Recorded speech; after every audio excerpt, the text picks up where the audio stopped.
జై శ్రీమన్నారాయణ. అస్మద్గురుభ్యో నమ. నమస్తే శ్రితసత్వాయ ధర్మాదీనాంచ సూతయే నిర్గుణాయ చ యత్కాష్ఠాం నాహం వేదాపరేపి చ. వేదపురుషుడు పలికెను, నీవు సత్వగుణ ప్రధానుడవై ధర్మార్థ కామ మోక్షములను భక్తులకు అనుగ్రహించున్నావు. కానీ నీవు నిర్గుణుడవు కూడా.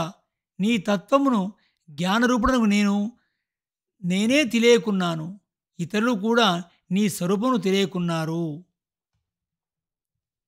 4th Canto 7th Chapter 40th Prayer. భగవద్బంధువులారా, శ్రీమద్ భాగవత తత్వదీపికలో ద్వితీయ స్కందము 16వ పాడ్కాస్ట్లో స్వాగతం.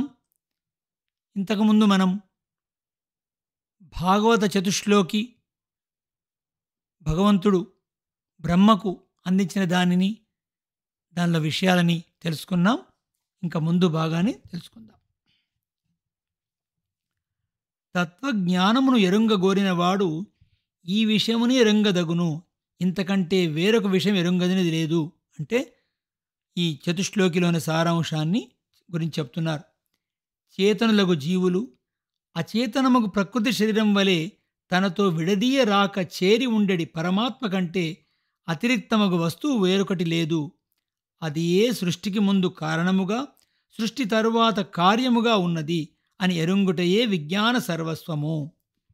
భగవత్ స్వరూపము, దీనికి పరతంత్రములకు జీవ ప్రకృతి స్వరూపము, వానికి గల సంబంధము ఎరుంగుటయే తత్వజ్ఞానము. దీనిని నీవు ఎల్లప్పుడూ ఏకాగ్రము చిత్తముతో ధ్యానించుచుండుము.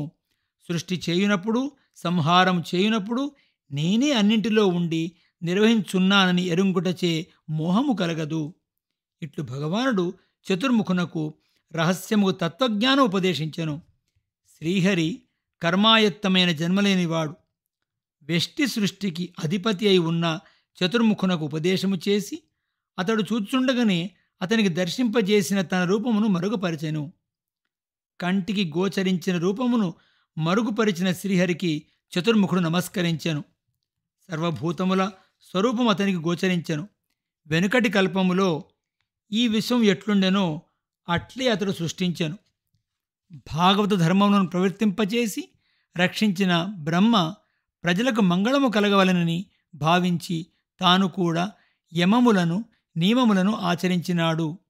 అట్లు తపస్సు చేయుచున్న తమ జనకుడగు బ్రహ్మను సేవించుచు ఆ ధర్మములను వినవలనని కోరిక కలవాడై నారదుడు తన శీలము చేత, వినయము చేత, ఇంద్రియ నిగ్రహము చేత అతనిని సంతోషపరచి అతని నుండి మాయను తన వశమందుంచుకొనిన శ్రీ మహావిష్ణు యొక్క మాయాశక్తిని ఎరుంగగోరి లోకములకు పితామహుడును తనకు జనకుడునగు బ్రహ్మను ప్రశ్నించెను. అతని ప్రశ్నలకు సమాధానముగా 10 లక్షణములతో కూడిన ఈ భాగవతమును చతుర్ముఖుడు నారదునకు ఉపదేశించెను. నారదుడు సరస్వతీ నదీ తీరమందు పరబ్రహ్మ ధ్యానమునందు ఉన్నవాడును, వేదశాస్త్రార్థ తత్వములను మననము చేయుచున్నవాడును అగు వ్యాసునకు ఈ భాగవతమనే రహస్య జ్ఞానమును ఉపదేశించెను. వ్యాసుడు నాకు జనకుడగుటచే నాయందు అనుగ్రహముతో నాకు ఆ భాగవతం అనుగ్రహించినాడు అని శ్రీ శుకయోగి పరీక్షితునకు చెప్పెను. ఓ రాజా, నీవు అడిగితివి అని నేను ఈ రహస్యముగు భాగవతమును నీకు చెప్పుచున్నాను. ఇది విరాట్ పురుషుడగు అనిరుద్ధునిచే సృజింపబడిన చతుర్ముఖి నుండి ఈ లోకమున ప్రసరించినది.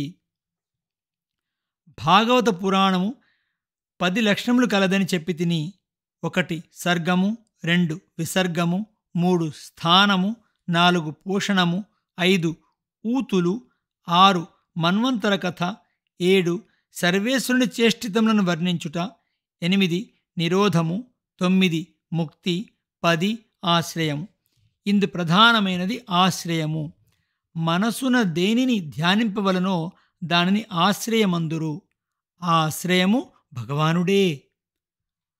ఆ మనస్సునకు ఆశ్రయమగు భగవానుని స్వరూపమును స్పష్టముగా ఎరుంగుటకై ముందు 9 విషయములు ఇందు వివరింపబడును.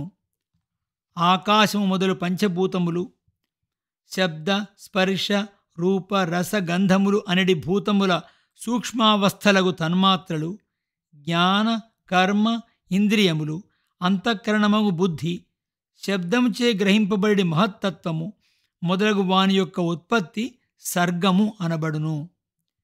ప్రకృతి పరిణామము చెంది మహత్తత్వము మొదలు పృథ్వీ వరకు మారిన తత్వములు ఉత్పత్తి క్రమమును ఎరుంగుట సర్గమును ఎరుంగుట. పరబ్రహ్మమగు భగవానుడు తన సంకల్పముచే తనతోనే చేరియున్న సత్వరజస్తమో గుణములు గల ప్రకృతిలో ఆ గుణములలో వైషమ్యమును కలిగించును. దానిచే సృష్టి జరుగును. అందు మొదట సృజింపబడినవాడు చతుర్ముఖుడు. అతడు చేసిన వెష్టి సృష్టి విసర్గము అనబడును. ఇది రెండవ లక్షణము. శ్రీహరి శత్రువులను జయించి తాను అందరికంటే ఉత్కర్షతో ఉండుట స్థితి అనబడును. శ్రీహరి తన అనుగ్రహముచే ఈ జగత్తును రక్షించుట పోషణము అనబడును. ఆయా ప్రాణులు చేసడి కర్మలచే వాసనలు ఏర్పడి ఆ వాసనలచే కలిగడి సంసారమునకు ఊతులు అని పేరు. ఆ ధర్మములను రక్షించుటకు ఆచరించుటకు మనువులు కొంతకాలం పరిపాలించుదురు. ఆ మనువులు పరిపాలించడి కాలమునకు మన్వంతరం అని పేరు. మన్వంతరమునకు అధిపతులకు ఆ మనువుల చరితము మన్వంతరానుకథనము. సర్వేశ్వరుడగు శ్రీహరి లోకరక్షణమునకై శిష్టులను రక్షించి దుష్టులను శిక్షించుటకు ధర్మమును స్థాపించుటకు ఈ లోకమును అవతరించిన అవతారముల చరిత్ర వర్ణించుట ఈశ చరితము. భగవానుని యందు నిరతిశయముగు భక్తిగల భగవద్భక్తుల చరిత్రము కూడా అనేక విధముల కథలతో ప్రతిపాదింపబడును. సర్వేశ్వరుని కథలు వాని అనుయాయులగు భక్తులు కథలు ఈశాను కథలు అనబడును. జీవాత్మలు తమ శక్తులకు కర్మలతో కూడా సూక్ష్మావస్థయందున ప్రకృతిలో చేరి ఉండుట నిరోధము అనబడును. జీవులు దేవ మనుష్య తిర్యక్ స్థావరములను విడిచి సస్వరూపముతో అపహత పాపత్వం మొదలగు 8 గుణమును ఆవిర్భవించి పరమాత్మతో సమానముగు రూపమును స్వరూపమును గుణములను అంది ఉండుట ముక్తి అనబడును. ఈ జగత్తు ఎవరి నుండి స్థూలరూపమున వెలికి వచ్చుందునో కొంతకాలము కనపడి మరల అవ్యక్తము చేరుచున్నదో ఆ కారణమైన తత్వమును ఆశ్రయము అందురు. అది ఏ పరబ్రహ్మమనియు పరమాత్మనియు చెప్పబడును. గుణములచే స్వరూపముచే దానిని మించిన తత్వం మరొకటి లేదు కనుక దానిని పరబ్రహ్మము అందురు. కర్మవశముచే జ్ఞానానందములు సంకోచించిన జీవులకు మరల వికాసమును కలిగించున్నది అగుటచే దానిని పరబ్రహ్మము అని కూడా అందురు. చేతనాచేతనములను జగద్రూపమున సృజించి అందు వ్యాపించి ఉండును కనుక ఈ తత్వమును పరమాత్మ అని కూడా అందురు. అట్టి పరబ్రహ్మము పరమాత్మ అని వ్యవహరింపబడి సర్వజగత్ కారణము వ్యాపకము అగు భగవత్తత్వమే మనసునకు ఎల్లప్పుడూ ఆశ్రయమై ఉండవలెను కనుక దానిని ఆశ్రయమందురు. దానిని ఎరుంగుటకే ముందు 9 లక్షణములు భాగవతంలో వర్ణింపబడినవి. భగవానుడే ఆత్మయందు నియమించేవాడుగా అంతర్యామి అయి ఉండును కనుక అతడే ఆధ్యాత్మిక పురుషుడు. అతడే ఇంద్రియములకు అభిమాన దేవతలయందు అంతర్యామి అయి ఉండి ఇంద్రియములను ప్రవర్తింపజేయుచుండును. కావున అతడే ఆది దైవిక పురుషుడు. 12 విధములకు పురుషుల కంటే వేరగు జ్ఞేయమగు ఆకాశాది భూతములందును శబ్దాదులయందును అంతరాత్మగా ఉండేటి పురుషుడు ఆది భౌతిక పురుషుడు. ఈ విధముగా జ్ఞాత అనగా తెలుసుకొనడి వాడగు జీవుడు, వానికి జ్ఞానమును కలగజేసే సాధనముగు ఇంద్రియములు, వానిచే ఎరంగబడి శబ్దాది విషయములు కూడా భగవదాత్మకములే గనక అంతయు ఆ పురుషుడే. ఈ మూడింటిలో ఏ ఒకటి లేకపోయినను జ్ఞానము కలగదు. జీవుడు లేకపోయినను ఇంద్రియములు లేకపోయినను, ఇంద్రియములచే ఎరంగబడి విషయములు లేకపోయినను జీవునకు జ్ఞానము కలగదు. కాని ఆ మూడింటికి ఆశ్రయమగువాడు పరమాత్మ. ఆ పరమాత్మయే అవిద్యను కూడా ఆశ్రయమైన జీవునకు కూడా ఆశ్రయమై ఉండువాడు. అతడు విషయము దగ్గరగా లేకపోయినను ఇంద్రియములు లేకపోయినను జ్ఞానము కలిగి ఉండేడి సర్వజ్ఞుడు. ఆ పరమాత్మయే సృష్టి చేయుటకు చతుర్ముఖిలో ఆత్మయే ఉండి తాను ఉండుటకు స్థానముగా పరిశుద్ధములకు జలములను సృష్టించెను. ఆ జలములలో అనేక వేల సంవత్సరములు ఉండెను. అందుచేతనే అతనికి నారాయణుడు అని వ్యవహారం కలిగెను. నారములు అనగా జలములు, అవి ఆశ్రయముగా ఉన్నవాడు కనుక అతనికి నారాయణుడు అని పేరు. మహత్తు మొదలుకొని పృథ్వీ వరకు గల భూతములు జీవుని అదృష్టమనడి కర్మ, కాలము, స్వభావం అతని అనుగ్రహం వలనే ఉన్నవి. అతడు సంకల్పించినచో అవి ఉండవు. అతడు సృష్టికి ముందు నామరూప విభాగము లేక సూక్ష్మచేతనాచేతనములు శరీరముగా గలవాడై ఒక్కడే ఉండెను. ఆ నారాయణుడే దేవమనుష్యాది రూపమగు జగత్తుగా మారదలిచి తనను గూర్చి తానే తలంచుపరచు పరుండెను. దానిని యోగమందురు. ఆ ఆలోచనతో శయనించుటకే యోగనిద్ర అని పేరు. ఆ శయనము నుండి లేచి తన అంశగు హిరణ్మయమగు వీర్యముచే, మాయచే అనగా సంకల్పముచే తానొక్కడే నానా రూపములు గలవాడుగా ఉండవలని సంకల్పించెను. సంకల్పించి తన హిరణ్మయమగు వీర్యమును జీవుడు, శరీరము, ఎరుంగదగిన పదార్థములని 3 విధములుగా సృష్టించెను. దీనిని ఏ సహాయము లేక సంకల్పము చేతనే చతుర్ముఖిలో ఆత్మగా ఉండి సృష్టించెను. ఈ విరాట్ పురుషుని వీర్యము అధిదైవము, ఆధ్యాత్మికము, అధిభూతము అని 3 విధములుగా పరిణమించెను. ఇంద్రియములకు అధిపతులకు దిక్కు మొదలగు దేవతలను 11 ఇంద్రియములను అధిదైవం అనబడును. పృథ్వీ మొదలగు భూతములందున్న గంధము మొదలగు ఎరుంగబడు ద్రవ్యములు అధిభూతము అనబడును. ఒక సమిష్టి పురుషుడు చతుర్ముఖుడు, ఆ సమిష్టి పురుషునిచే అధిష్ఠితమైన ఒక రూపము. ఆ పురుషుని వీర్యము వ్యష్టికి కారణము. అది ఈ జీవులుగా, ఇంద్రియములుగా, విషయములుగా మారినది. ఇట్టి ఇంద్రియములకు ఆశ్రయమైనది ప్రాణవాయువు. ఆ సమిష్టి పురుషుడగు చతుర్ముఖుని శరీరమందలి ఆకాశములో ప్రసరించిన వాయువు వలనే వ్యష్టి శరీరములలో ప్రాణము సృజింపబడెను. ఆ వాయువు వలనే ఓజస్సు, సహస్సు, బలము కలిగినవి.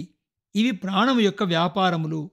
ఓజస్సు అనగా ప్రవృత్తి సామర్థ్యము, సహస్సు అనగా వేగ సామర్థ్యము, బలం అనగా ధారణ సామర్థ్యము. ఈ ఓజస్సు, సహస్సు, బలము అనవి ప్రాణం యొక్క ధర్మములు. ఆ చతుర్ముఖుని ప్రాణము నుండి ముఖ్య ప్రాణము వచ్చెను. అది ఏ సకల దేహముల యందు ప్రాణవాయువుగా మారెను. సకల జంతుకోటిలో కలుగు చేష్టలకు కారణమైనది ఆ ప్రాణవాయు యొక్క చేష్టయే. దానిని అనుసరించియే ఇంద్రియములు పనిచేయును.